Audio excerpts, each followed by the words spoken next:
Open the hood and locate the front side marker bulb.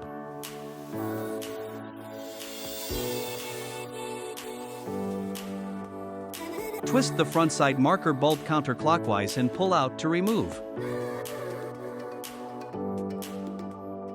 Remove the incandescent bulb from stock harness connector.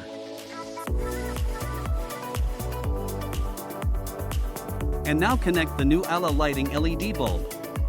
Don't forget to test the bulb.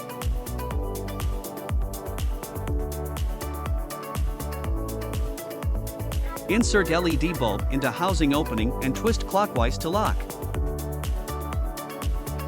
Follow the same steps for the passenger side. The ALA lighting LED are much brighter than incandescent bulb. ALA lighting advanced LED lights for automotive.